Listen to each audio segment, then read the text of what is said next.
I put on a pair of women's sunglasses. I had a hat on already. I put on like a rain jacket with a collar, popped the collar up, and I had written on a piece of paper, put the money in the bag, no die pack. I was like, wait here. I went in, I put the note on the counter, and the lady like smiled like, hey, how you doing? I was like, hi, great. And I put the note on the counter and she said, what does that say? And she went to grab it and I grabbed it back and I threw the bag across the counter and I said, put the money in the bag, no die pack. Mm-hmm. And she opened the drawer. She was like, oh, and, you know, very, I'll never forget the look on her face, dude. She was scared.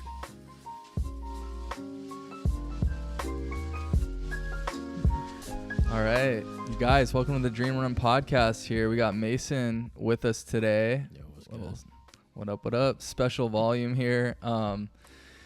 Yeah, not really sure where to start with this. Mason's a new friend of mine, but yeah, I definitely wanted to help talk about some stuff. He's going to be helping us with the hats for the podcast and potentially if you roll out a few other ideas that we had. So, yeah, I just thought we'd talk to him a little bit about expertise and business and that stuff. But first, kind of like back to the origin story. I mean, we were just sitting here chatting and Mason, you know, believe it or not, he's robbed a couple of banks and he's actually just one. Oh, just one bank. Yeah. And he's actually been charged with over 100 felonies. So, yeah, take us back to, I don't know, just like how that all kind of came about. Like how old were you and how the events leading up to that situation? For sure. I think the first time I got arrested, I was like 14 or 15 or something like that. And I had money like in my pocket and I stole a pair of shorts from the mall and I went to juvenile detention center in South Florida. My parents had to pick me up. And from there, it just really escalated. I was always into like, sort of like gangster movies and gangster rap. And I don't know. I think I was also born with just sort of like a penchant for adrenaline maybe and getting away with things, you know, and just sort of never really got along with authority. So yeah, it escalated along with like my drug use, you know. I can actually sort of like track my drug use and how bad it got by how much worse like my criminal record got. It's like public record. It's like misdemeanors, low class felony. It just sort of crept up.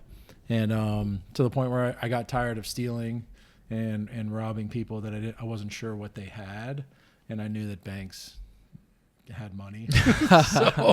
so I figured like, you know, there was like it was kind of like a high pressure situation that I ended up in with a guy that I owed money to that showed up at my dad's house who lived like way out in the middle of nowhere. And he was like, dude, you're going to pay me today, you know? And I did. And they eventually found me a couple weeks later. I got pulled over up in this small town in like Western Carolina mountains. And I went to prison for like 7 years. So that 7 years like compiled with all the other jail time I'd done in my life. It's like probably like 10 years incarcerated. Yeah. I know it kind of feels a little unnatural, but it really helps come in clear if you're like kind of close to this thing. Like you're almost like, you're talking to me, but you're also, you know, talking to the mic in a way. No problem. And we don't have headphones, but I just know from experience there. So you did 7 years, and 10 in total. And mainly, so you got out of the bank, like, wait. You want the bank story? So or wait, so you scouted this bank, you picked this bank, like you needed how much money to pay this guy back? I only needed like $1,500, but I wasn't going to go in and be like, give me $1,500 because I knew, like if I'm going to risk this, like I'm going to get whatever I can. And I didn't really scout it. I was actually like pretty scared. A lot of like adrenaline, and we pulled up to like 2 or 3. I think it was like 3 other banks actually. And I only went into one of them. 2 of them, the parking lots were like way too crowded. I went into one. This will kind of give you an idea of like what kind of area I was in. It was a half pharmacy, half bank. So like in the middle of nowhere, dude. Right. And but when I went in, this guy came around the corner from the back of the pharmacy that was like 6'6", just like looked like a defensive lineman. And I was like, I am definitely not robbing this bank because this pharmacy dude's gonna like beat my ass. And we got to one where like the parking lot was empty. There were like 2 cars in it, and yeah, I had them park like sort of on the back side of it. There was a median, and I told the guy, if you leave, I don't owe you any money. And I made him shake my hand. And I walked over this hill, and while I was in this minivan in the back seat, I had written on a piece of paper. It was like there was a bunch of kids stuff in the back, and like the van wasn't clean. There was like clothes, and I put on a pair of women's sunglasses. I had a hat on already. I put on like a rain jacket with a collar, popped the collar up, and I had written on a piece of paper, put the money in the bag, no die pack. And there was like a Ingles is like, I don't know what it's like here. The opposite of Erewhon, like kind of like a mid-tier grocery store. I put a plastic bag in my pocket, and I was like, wait here. I went in, I put the note on the counter, and the lady like smiled like, hey, how you doing? I was like, hi, great. And I put the note on the counter, and she said, what does that say? And she went to grab it, and I grabbed it back, and I threw the bag across the counter, and I said, put the money in the bag, no die pack. And she opened the drawer. She was like, oh, and, you know, very, I'll never forget the look on her face, dude. She was scared, you know. And I actually had the opportunity to like meet her later on after I got out, apologize. Her husband like glaring at me. My gosh. And she made like a funny joke about like they made you couldn't wear a hat into that bank for a year after that. They put a sign on the door that said no hats. No way. Yeah. Oh my gosh. Yeah. But she put the money in the bag, and then the lady from the drive-through teller came over, and she's like, hey, how's it going? What's going on? And she quickly like took like an assessment of what was happening, and she was like, oh, do you want my drawer too? And I was like, yeah.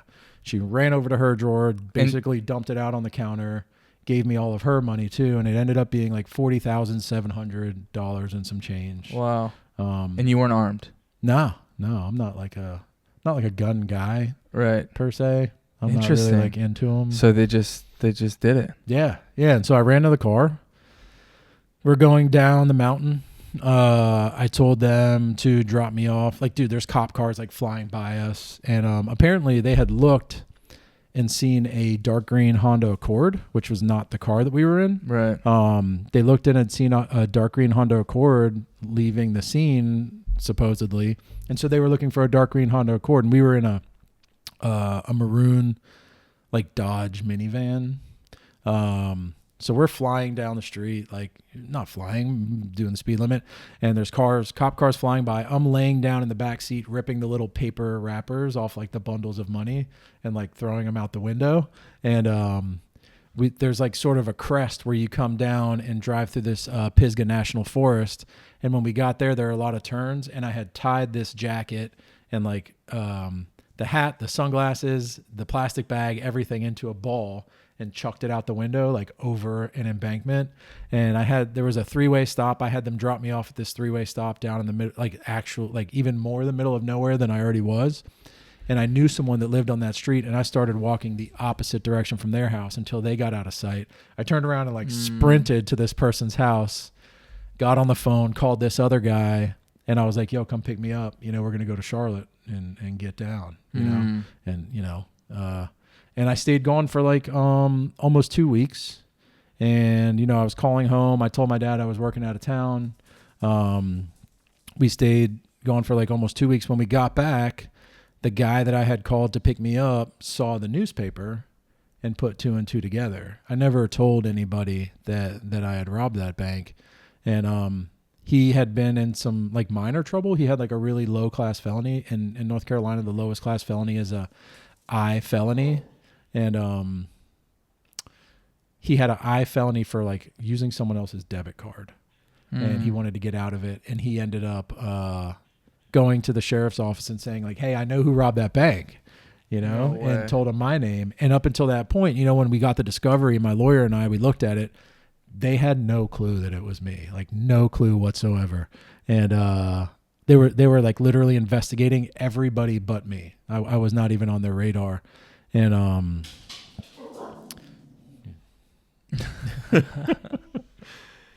I guess you edit this. And, yeah. Maybe. Anyway, let me get back here. So. No, yeah. So you. No, I mean, yeah. So it's like you went on a pretty sick one. You came back, and the guy wanted to, he basically, ratted you out to the cops in order to, in exchange for his felony to be like removed or whatever they did. Yeah. The so charges dropped. They gave him probation instead, which he ended up violating, and he ended up in the same prison as me. Oh my god! While I was in prison, and I saw his name on the incoming bus list, which you're not supposed to see, but like the guards were pretty chill at this prison. And I told some of my friends, I was like, yo, this is the dude who like ratted on me. And they were like, yo, do you want us to like beat his ass or whatever? Yeah. So he got off the bus. We were all sitting on benches. He saw me and literally ran to the sergeant's office, like ran. No.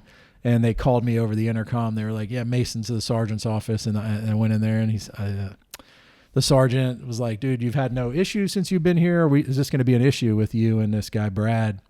And I was like, no. He's like, and the dude that snitched on me, Brad, started talking. I was like, listen, don't talk to me. We're not friends. You know what you did. I don't want to do anything to you. Just leave me alone. And he was it turned out that he was getting dropped off there to get released in 2 days from that prison. Oh, okay. So he was doing time elsewhere and then just passing through. For the charges that he snitched on me to get out of. So no. Yeah. Yeah. Anyway. And then what year was this? Jeez. How old were you? Yeah. So I was like, I think I robbed the bank in like 2009. 2009. Nice, yeah. And nice. then, so I was like 28, 27, 28. Okay. And then I sat in jail for a year and got convicted of it in 2010. And then, I was out a little bit in there, like on bond. And I ended up getting out in June of 2018. Okay. Finally out, not on probation, no nothing. And so in between there was a period where I got out briefly, and I owed $40,000, and I was on probation for 5 years. It was, okay. And so I got out, quickly messed that up, relapsed, and that was 2018.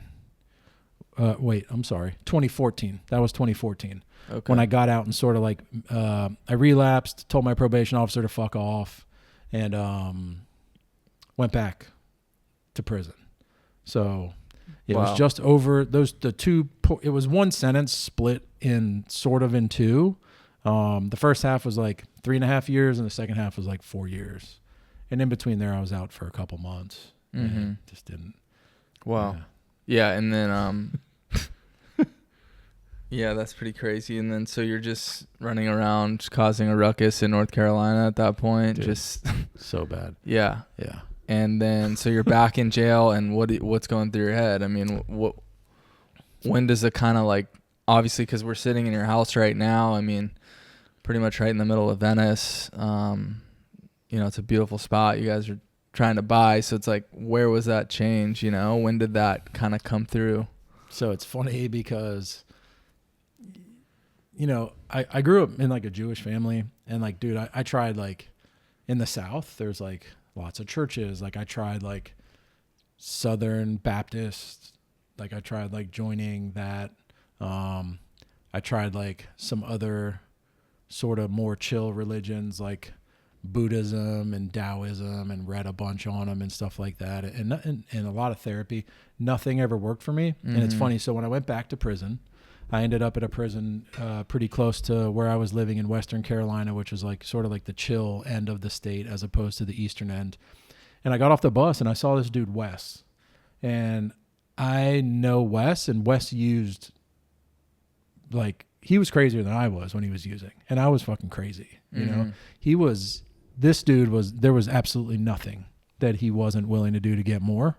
And I mean, he looked like it too. Like he looked crazy. But when I got off the bus, I almost didn't recognize him. Like I knew it was him, but it was like some Stepford Wives type shit where like he was like, he had a fresh white tee on. And in prison, you either get the clothes they give you, or you can pay the clothes house in like honey buns or stamps to get like fresh teas. And he had like a fresh ass tee on.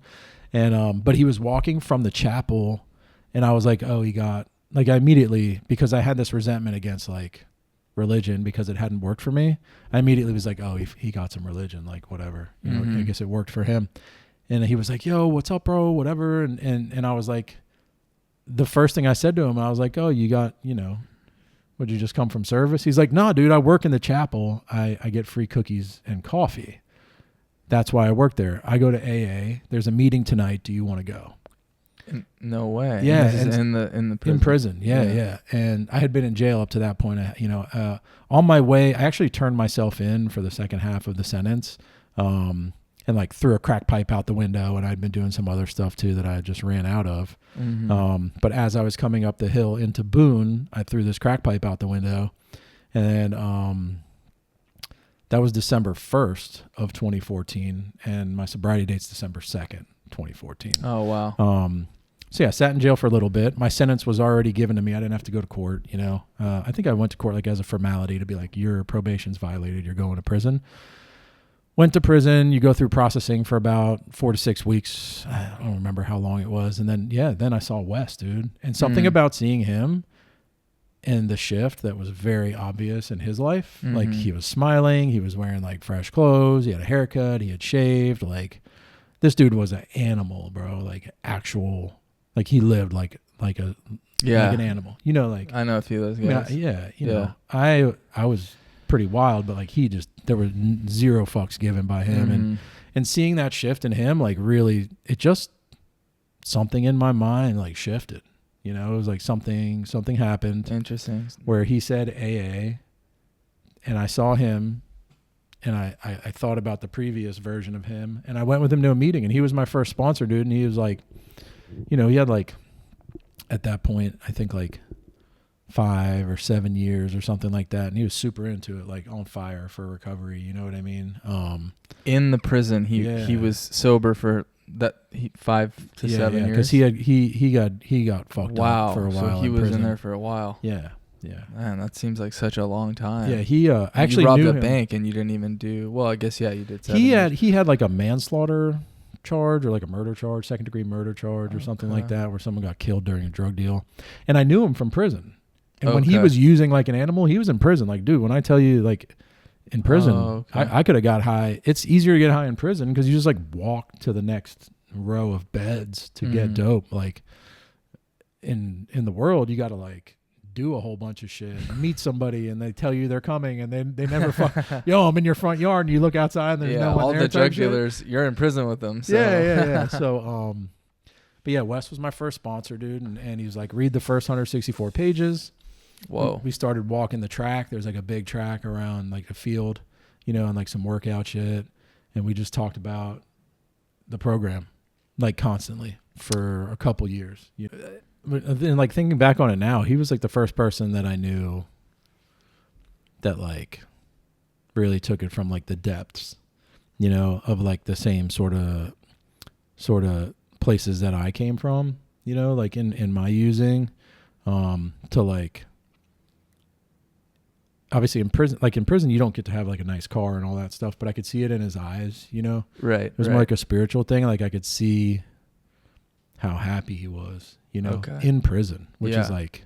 And are you still in touch with him, or is he? We talk like once in a while. Yeah, for sure. He got out a couple years after and is me. He still doing okay? Thing? Yeah. He's like heavy into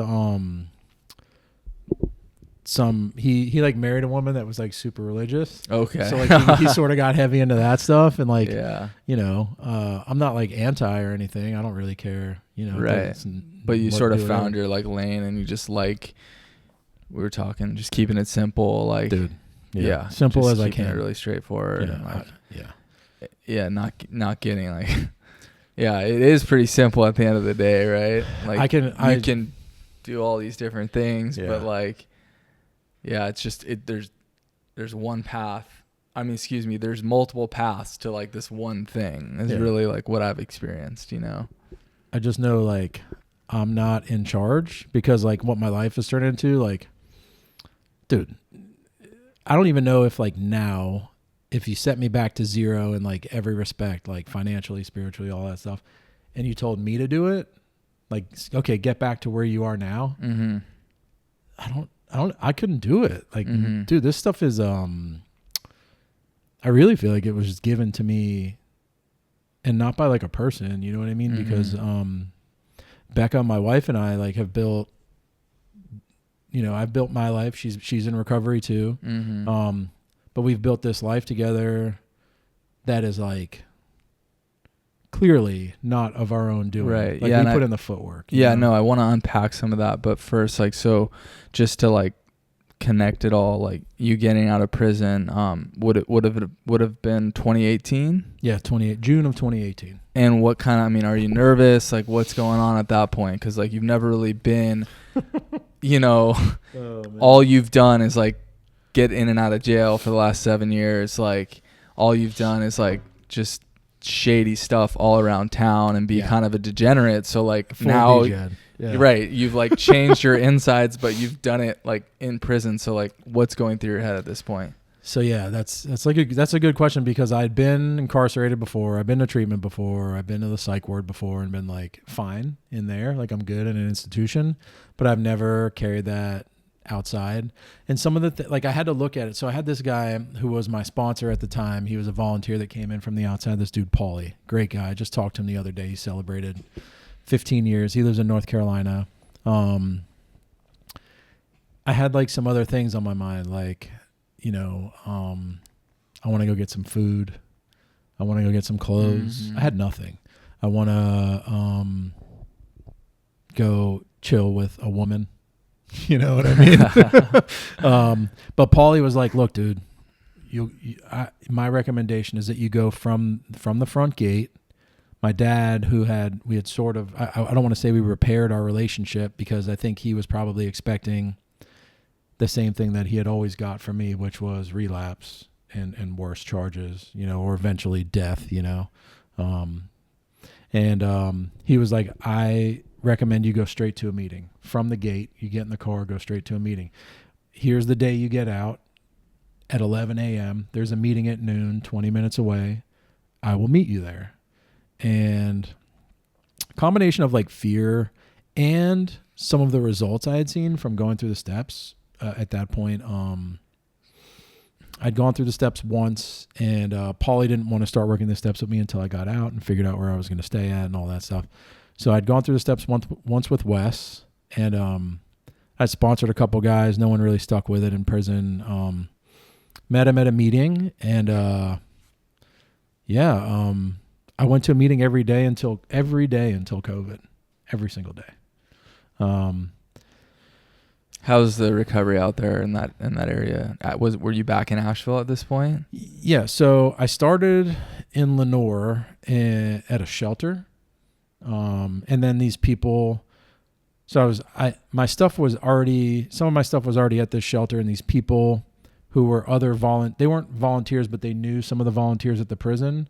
Their kids had moved out. They were like empty nesters, and they were religious, and they thought like, so they had invited me to church a couple times, and I was like, sure, I'll go. And the other guy there's this other guy that was technically like the volunteer, but these people were at the church, and they were like, well, talking about, church stuff. And I was like, well, I'm Jewish. And they're like, by God, my Lord and Savior is Jewish too, and like, which is like, cool, I get it, and they're like, and so they liked me enough to somehow reach out to the people at the shelter and tell them he doesn't need to stay at the shelter. He can come to our house. So 2 complete strangers had me stay in their house, a convicted felon getting out off of a 7-year bid, come stay at our house. And these are like 65-ish year old retired, like Southern white folks. Yeah, it was like, and they would ask me to go to church every Sunday, and I was like, nah, I got a meeting, I'm going to a meeting, and I was doing, I had a work release job where I would go to work every day and get a paycheck in prison. But because I owed so much money in restitution for robbing the bank, when I got out, I think I made like $40,000, $50,000 over the course of like a year and a half working at this furniture factory. And they took all of it and gave me a check for $600 when I got out. So, yeah, but what my boss had done at that furniture factory was he held back some of my paycheck, and he had a 86 Ford Bronco that was like a real piece. It was a real piece of shit. And so I had a 1986 Ford Bronco and $600, and I was staying at these people's house. And hey man, that sounds pretty good. After dude, it was getting great. Out of prison. Dude, yeah, no, it was amazing. That sounds. Bro. I mean, $600, like that's a lot of money when you're living that life. Oh, you dude, know? yeah, it was. It was great. You probably got some nice food, like oh. Oh, Man. dude, they were cooking. Like they could cook really well. But I wanted to get to Asheville because I was living in this town, Lenore, which is like, I don't know what it is, dude. It's just like it's just like any town, USA, for sure. A little more conservative leaning. It wasn't really like my cup of tea. And Asheville's like kind of dope. Got like artists and music and, you know, more work. At the time I was doing like construction. My thing has sort of always been like, go get some tools, you know, and drive around and ask people if I could do some work on their house. And that ended up being, I moved to Asheville. I moved into this, it was a storage shed between two single wide trailers. And they had put like a floor, they had put a floor in it, and then like a raised up area for a bathroom and kitchen. And it was $600 a month with like all the bills included. And it was like, it was in a bad spot in town. Like the people across the way, it was like a meth spot. They'd be outside at like 3 a.m. with like flashlights strapped to lawnmowers and shit like that. You know, it was pretty, it was pretty wild, dude. They were always trying to sell me laundry detergent and DVD players. Tweakers. And DVDs. Oh, dude, it was. Oh man, I was just in the craziest town up in Oregon, actually, where I saw like so much shit just like that. I was visiting my dad, and there's like this town like 40 minutes from where he lives, and kind of where Mitch is from in that area, but it's across the river in Washington, and it's like this big river that people go to float down. So you like drive into the town, and the Washington sign is a lot less like commerce. There's a lot less opportunity. Like there's no sales tax in Oregon, and there's no income tax in Washington. It's like this whole thing. Dude, this town, like exactly like that. Just like tweakers everywhere, like rifling through their cars. Like I was like, Dad, like I've done this. I've been here. Like I never want to come back to this. Yeah. Like, you know, we see stuff around town, but I was like, dude, this is just, I can like feel this energy here, and it's just like the tweaker stuff is just too much. I can't deal with that. It's a lot. I was never a guy. Meth was never my thing. I definitely did meth, and I mean, of course you did. Not my jam. Okay, so you're in Asheville. You're hustling up construction jobs. You're living in this $600 basically storage shed. Yeah, and I mean, it sounds to me that this leads into like you starting your first business. Yeah. So, my focus, like previously, like getting clean or like coming off a relapse or getting out of treatment, was like get as much money as I could and like find the hottest girl that would have sex with me. You know what I mean? I mean, I feel like there's pretty much like honestly though, I feel like there's people in life like that are actually doing that. Yeah, no, like, that's like that's pretty much like most dudes. Cool. So yeah, at one point I had 12 guys working for me doing like multiple jobs. I had met Becca through a friend in the rooms. We were dating.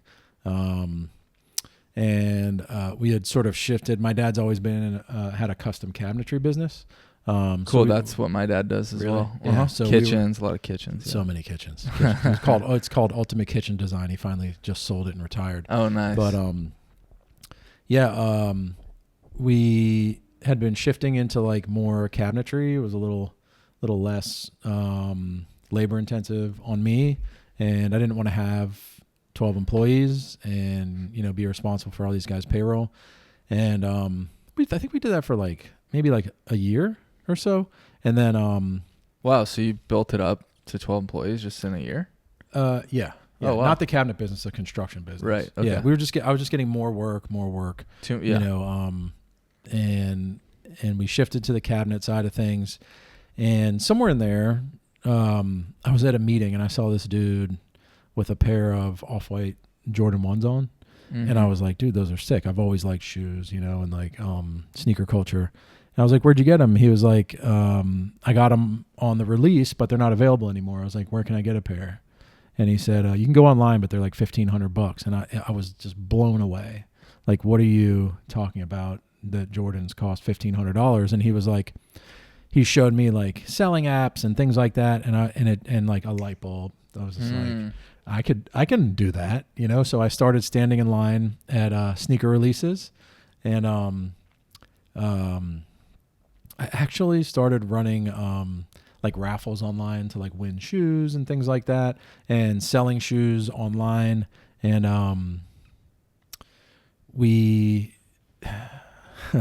I found some local resale stores, sort of like a round two model. I don't know if you're familiar with, like, you buy, sell, trade. You bring your stuff in, they'll buy it.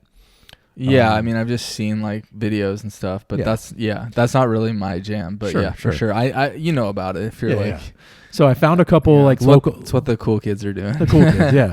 Found a couple local guys, and I just thought to myself, like, I'm selling to them and they're selling for more. Like, how do I sell for more? You open a store, and I had like at that time. Let me reel it back a little bit. So COVID hits. Okay. Right? COVID hits. Let's reel it back. And right before COVID hit, Becca and I had taken off work and did a month-long road trip in a Prius with our dog Peanut. And Peanut really likes the squirrels outside. Yeah, Peanut had to go upstairs. He was Peanut's in timeout. He was tweaking on the squirrels. So we rode around the country. We went to a bunch of resale stores. We went to all the tourist spots. We did all like the national parks. We came out here. And I never wanted to be married. My dad's been married like, I think 5 times. Mm-hmm. My mom's been married 4 times. And I was like, I'm never getting married.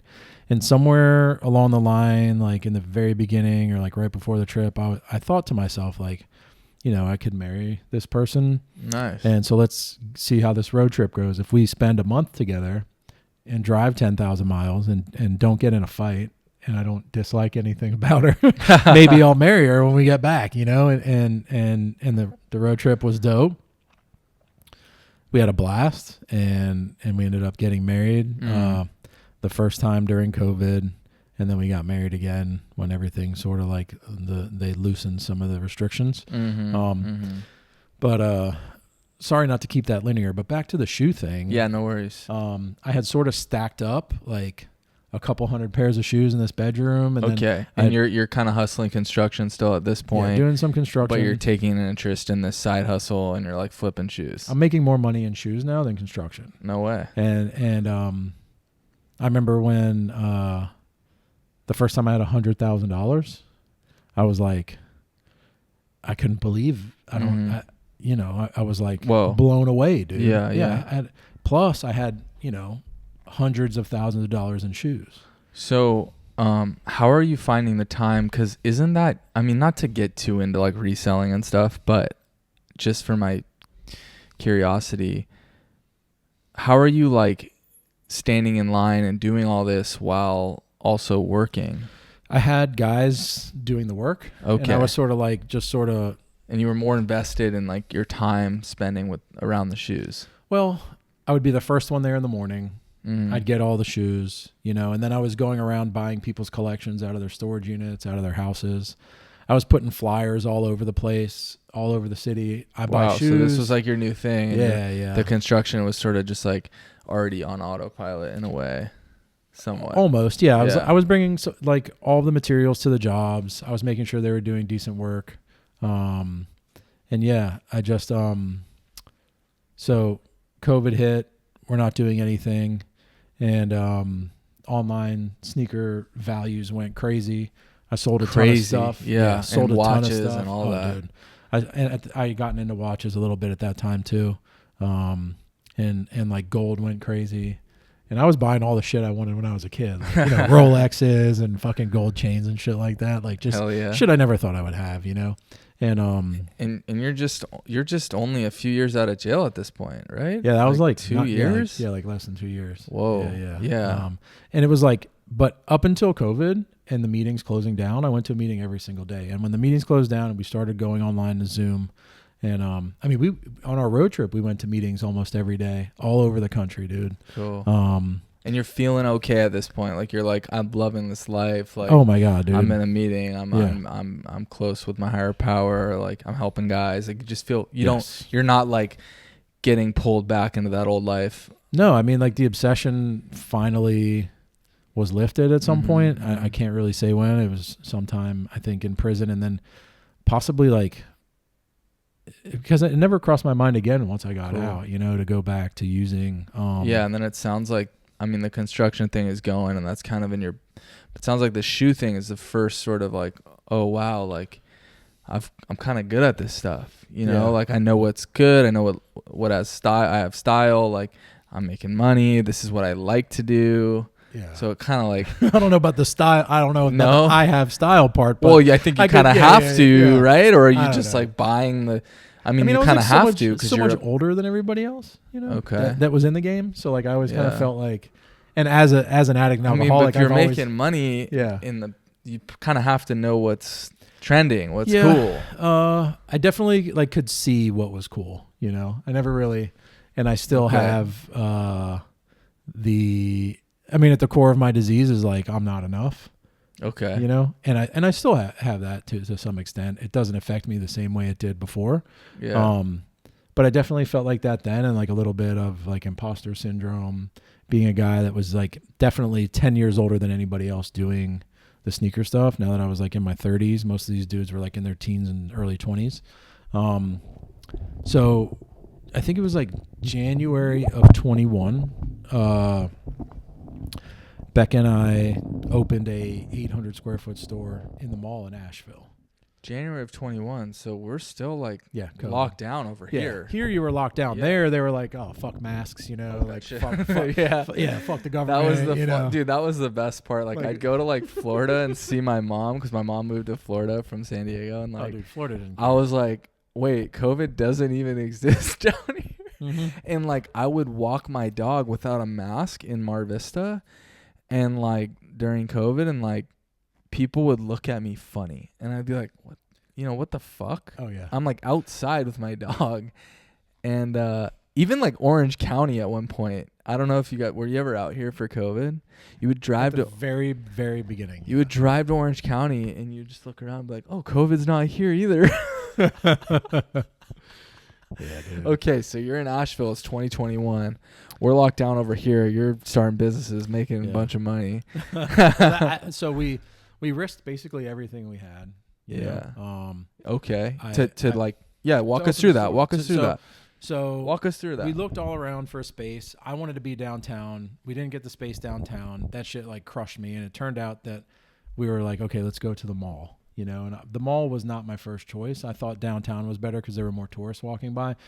It turns out downtown Asheville is not the place to be because another guy actually opened there and quickly went out of business. But we had a goal to do $50,000 a month.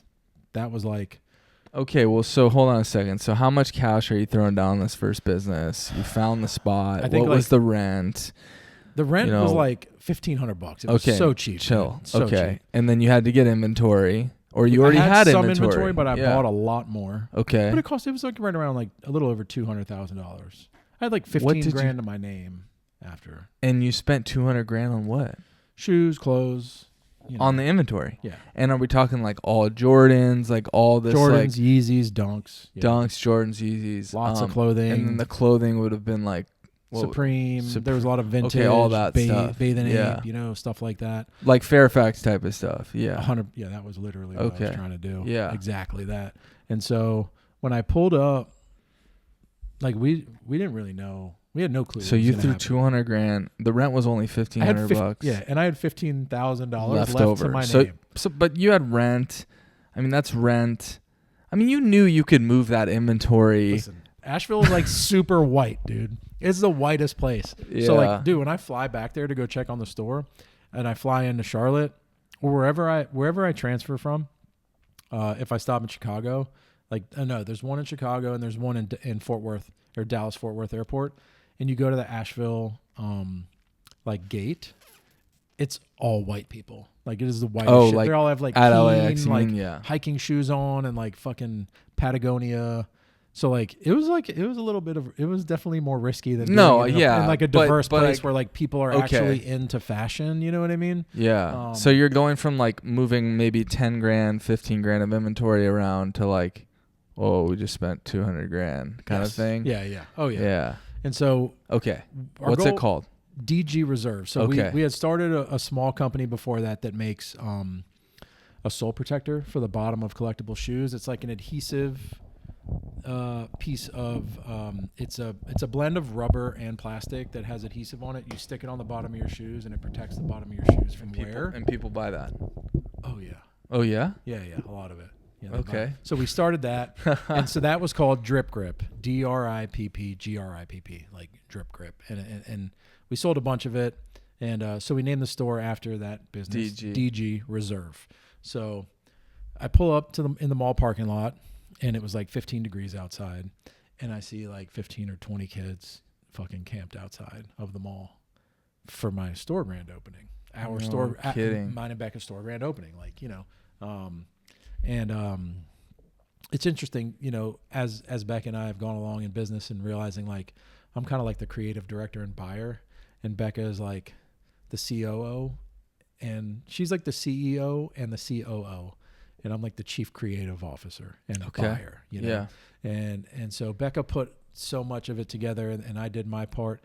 And I get there, and to see people camping outside in 15-degree weather, I was like, holy shit. Like, it almost brought tears to my eyes. And there's some stuff on YouTube. We had a YouTube channel for a little while. Like, you can see the grand opening and stuff. But it was like so dope just to see 15, 20 people outside. So we get in there, and I look outside before we open, and there were like 60, 70 people in line. We had to go out there and put tape on the floor. The mall became very concerned. They'd never seen anything like that before in their mall. Wow. And how did everyone know about this? Like, I don't know, word Instagram, of word of Instagram. mouth. Yeah, for sure. You know, we tried to boost up the Instagram, but at the time, dude, we had like less than 500 followers, you know? No way. Okay. People came from all over. We had a line all day from the time we opened at 11 till 8 o'clock. And we wanted to do 50,000 a month, and the first day we sold $37,000. That's amazing. So I was like, you know, obviously like pretty stoked. Yeah, no shit. On that, you're like, you know? okay, we made the right. You knew from then on you're going to be successful, basically. I mean, come on, $37K in one day. It was cool, you know. Like I'm a bit of like you at least knew you were going to get that money back and like be okay. No, I don't know. Like prior to that, like I'd always exchanged my time for $1. Okay. Right. So like my 1 hour equals whatever, $100. Sure. Plus materials, you know, times 0.15, you know, plus 15% on materials. I knew exactly what I was getting. I already signed the contract with the person at their house. They know what they're getting. I know what I'm getting. Done deal. Okay. This is like, I'm like, hey, I brought this stuff. Do you want some? You know, I put it all together. They have a choice. They can keep walking by our store, or they can come in. And if they come in, they still have that choice, you know? So one of our main focuses still is like just customer service. You know, that was one of the things we noticed going around the country to these stores was that they all had a serious deficiency in customer service. Whereas like if you go to say like Louis Vuitton or Hermes or a place like that, it's very one-on-one, very personalized. They talk to you, they chat you up. They never really try to sell you anything. They don't have to because the stuff sells itself. And that's all the stuff that we sell sells itself too. We were in that store for I had to rent the space across the hall because people were bringing us so much stuff to buy. We couldn't even fit it in the store. So I rented the space across the hall, which had been like a salon. We filled that entire store with shoes with the plan of moving down the hall to like a 3,000 square foot space. The build out we did at our first store, it cost me like $2,000. I painted. Right. And you're the construction guy. We did all the work ourselves. The second time when we moved down the hall to 3,000 square feet, and that was November of that same year, 21, I think. We moved down the hall, and the rent there is like $4,000. So you're already getting a bigger spot by how much square foot? Like double? More than 3 times. So more than 3 times. Yeah, the other one was 800, and we moved to 2,880, I think. So within the first year, I mean, we needed to move within like 3 months, honestly, but it took a while to do the build out. So moved everything down, did another grand opening, shit popped off again, you know what I mean? People were getting that stimulus money, like, dude, Oh we were gosh. crushing. So Yeah. and that's right. That's yeah. it's good timing. Yeah, oh, dude, it was great. It was great. And I just want to keep buying more inventory because in my mind I want to open another store, you know? And I've honestly, like, I didn't know where we were going to open another store. So first we looked in Nashville, and then we looked in like Birmingham, and we ended up looking for like a high median income, you know, areas with dense population, you know, because where we were in Asheville, there's 90,000 people, and I think the median income's like $28,000 or something. Wow. Yeah, it's pretty low.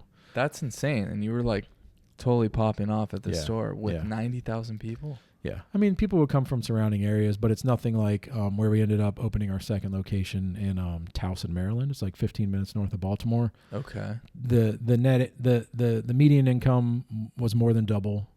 It's a really high, there are more college graduates there than like almost any other area south of it.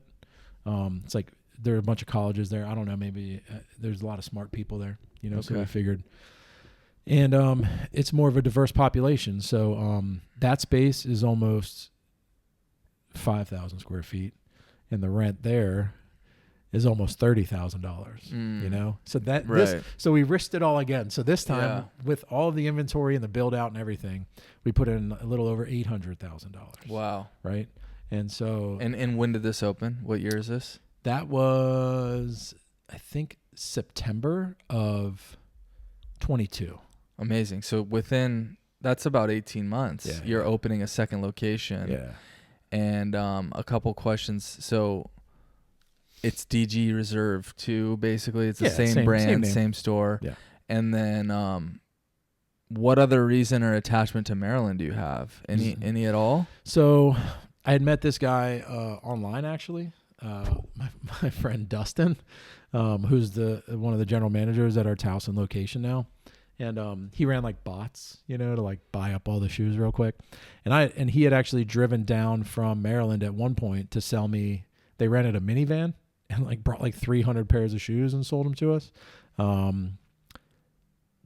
Really an incredible person. He actually worked in treatment. He worked at a treatment center up there. He was over a bunch of employees there, and he had been there for a long time. And he said that I should open in this mall. Okay. In Towson. Yeah. And you looked at it and you're like, yeah. We went to 17 malls. Becca and I went up there, went to 17 malls in a 3 or 4 day period.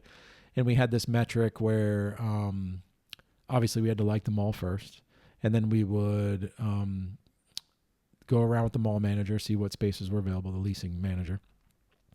And then we would go back and see how many people walked by and how many out of those people had shopping bags, because a lot of malls people just go to walk, you know?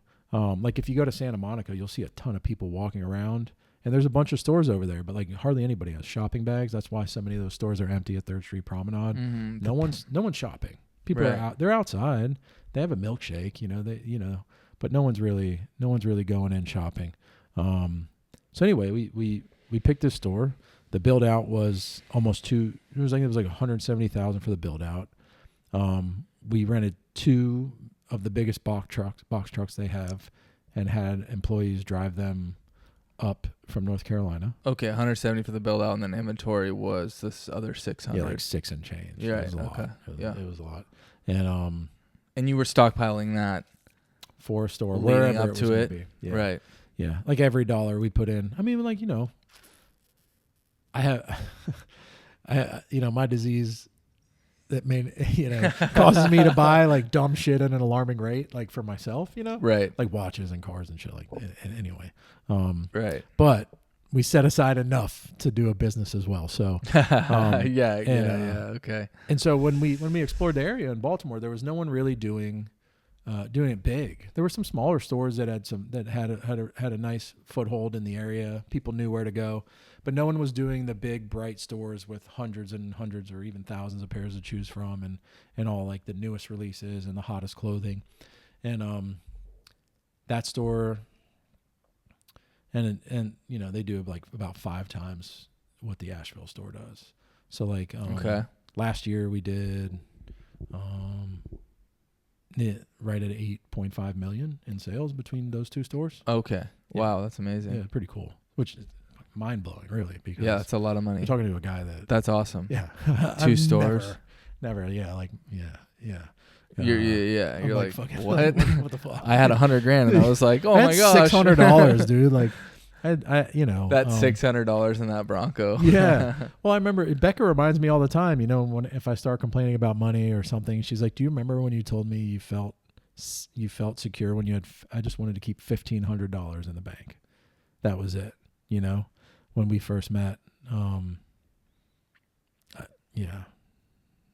So I don't know. Well, man, yeah, it's like, I will say you like your toys, and I see, we're at Air One, you got your Porsche and stuff with the top down, and it's all good, but you do keep it pretty humble and pretty mellow, and yeah, man, it's cool. I mean, whatever, if you're abundant and you've got nice things, that's great. That's amazing. I think that's a beautiful thing. I don't think it's like a bad thing to be like well off and successful and have money. Like, it really is a tool you can use, and especially if you're a good person, you can help people. And that's the best part. I've heard, and I've just been around people with this negative, like, or just like, what are you trying to do with your like Rolex or this or that? Like, not really to me, but it's like, man, like, you work hard, you get something nice. Like, I mean, and you're a person of integrity.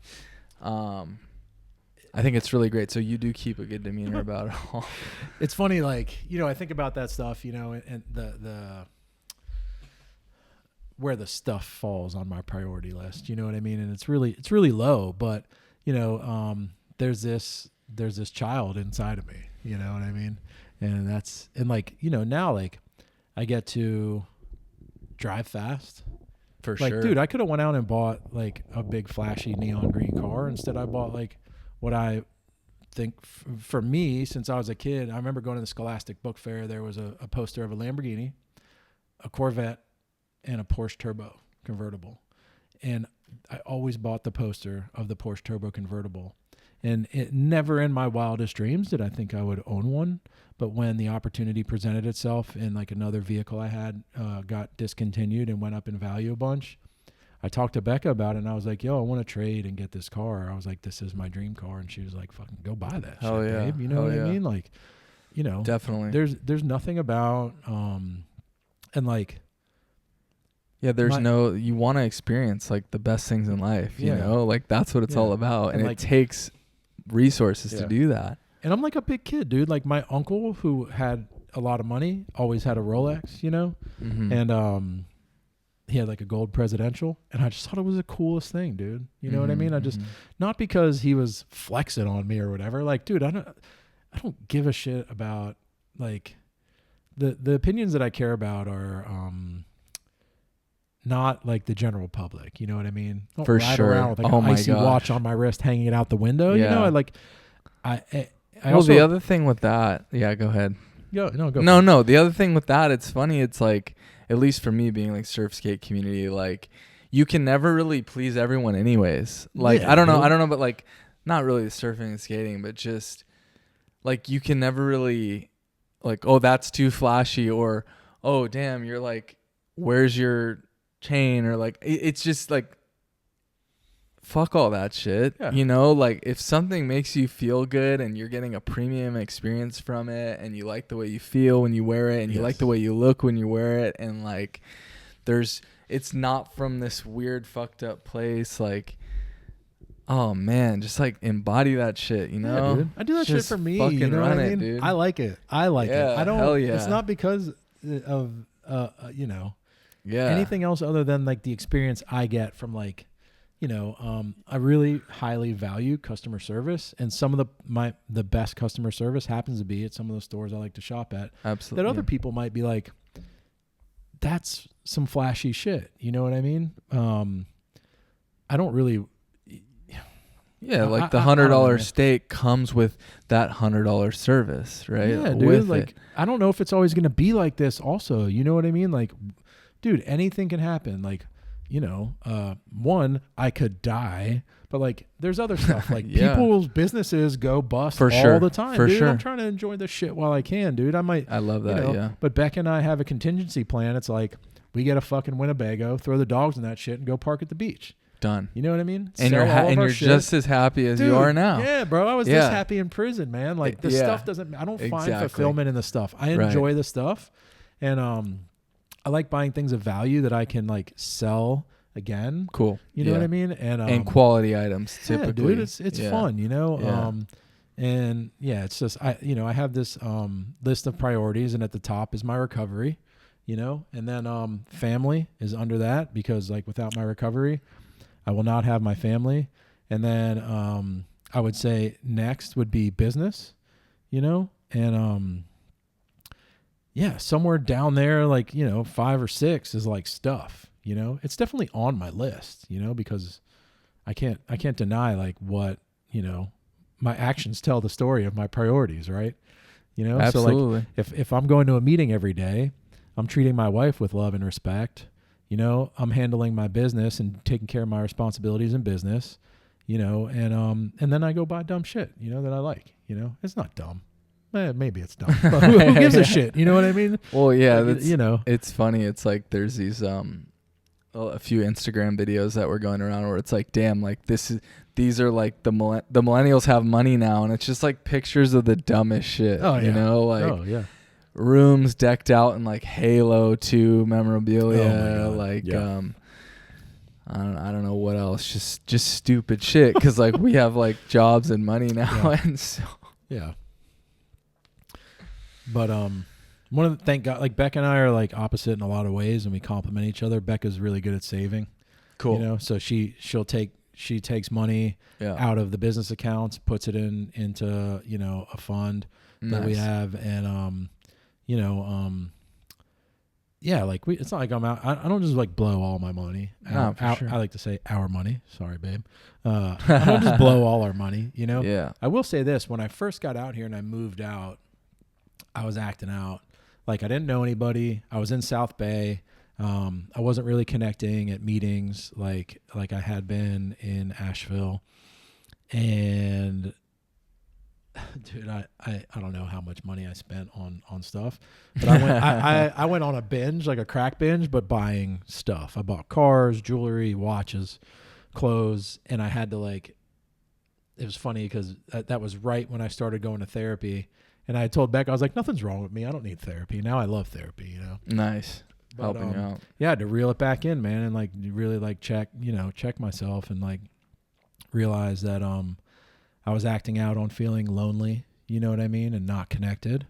Cool. You know, and take it back to like the basics, you know what I mean? Give a sponsor, work the steps again, you know, and I got one sponsor and he was pretty busy and not super available, so I got another sponsor, dude, and yeah, because I just got out here in like October, you know, and moved to Venice. Yeah, in I didn't January. realize that. You have a familiarity to you, and I thought that you'd just been around for a bit. This feels like home, though. I love it here, man. But I did not realize it was just October, because okay, cool.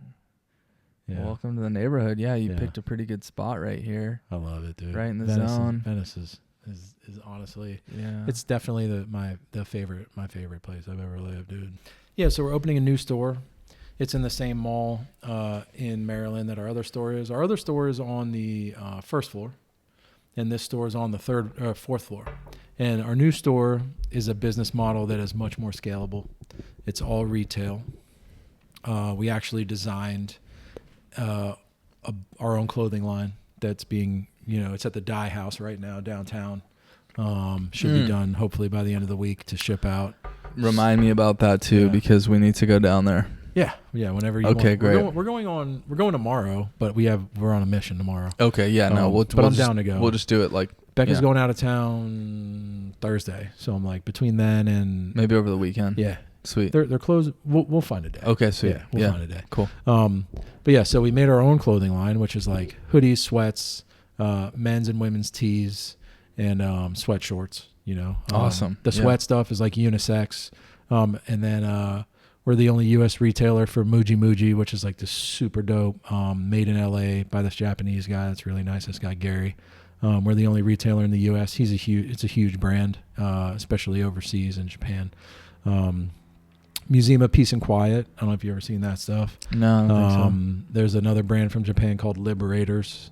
And then a couple more. Becca knows I can't think of them. And then New Balance, Hoka, On Cloud, Adidas, shoes, and it's retail. So in this business, where like I said, it was like $800,000 to start our most recent store.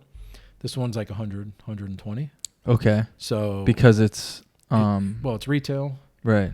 The build out was minimal. It was like it doesn't have to be.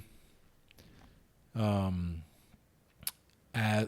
spent $20,000 on a glass case for our store. Right. We did like all custom fixtures. This one, it's a little cheaper to start one for sure. Right. It's like 1/5 to 1/8 the price of starting one, and we've done everything from here. Right. We bought all the clothing. We hired the contractor. We went out a couple times to check on it over the past couple months. And but if we can live here and start stores from here, fly out for 1 week to get it started and then leave, and everything sort of is, it's not constantly buying for the store. Whereas the resale stores, I'm buying stuff every single day.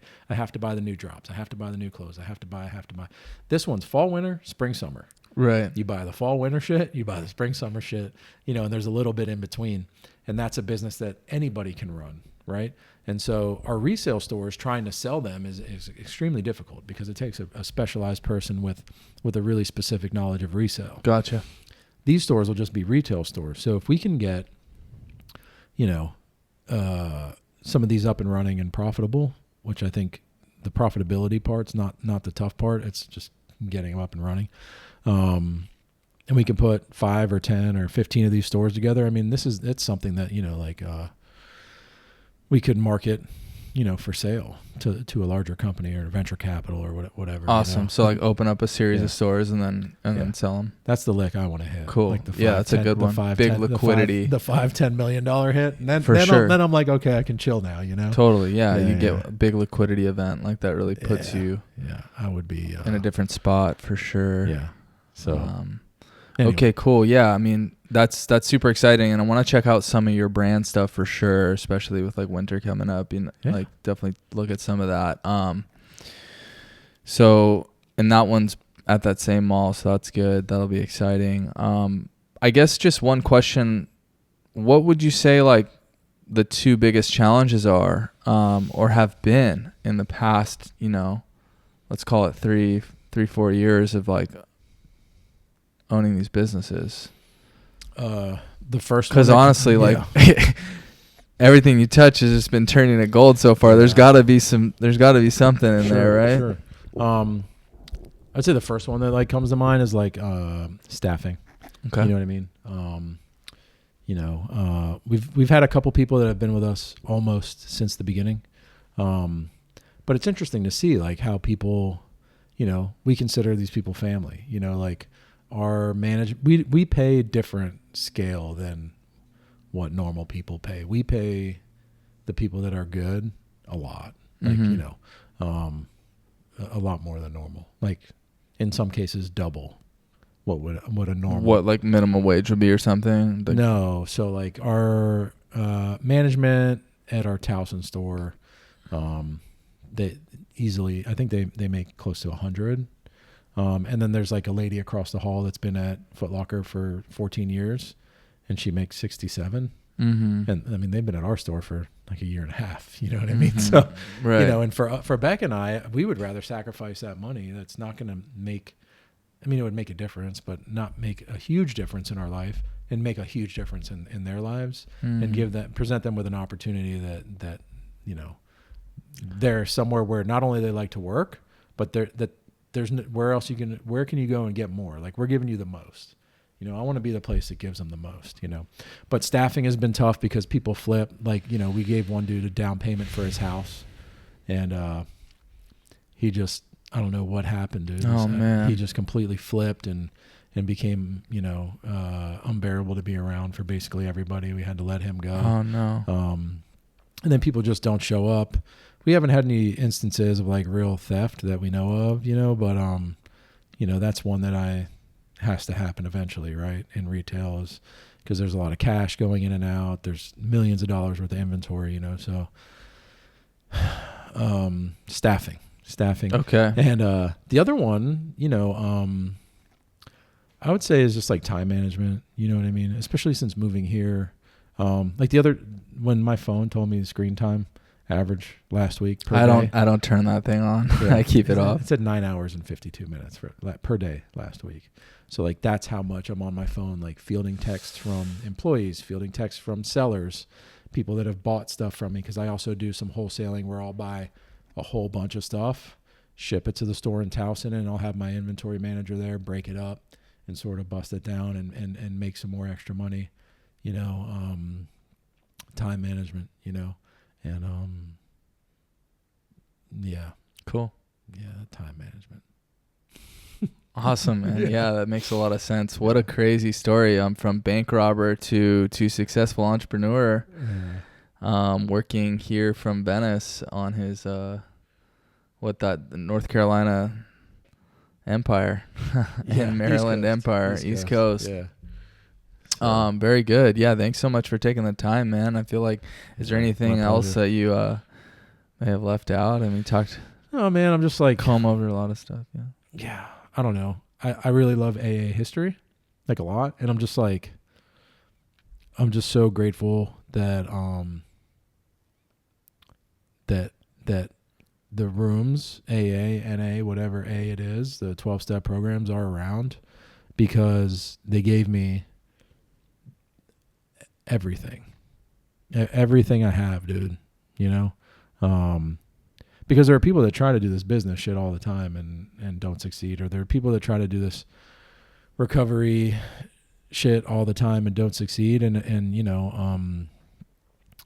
yeah, dude, like for whatever reason, this time, at least today, and since since December 2nd of 2014 until today, I've been sober, and I'm just so grateful to the rooms of NA and AA for presenting me with a way of life that's sustainable, that helps me develop a relationship with my higher power.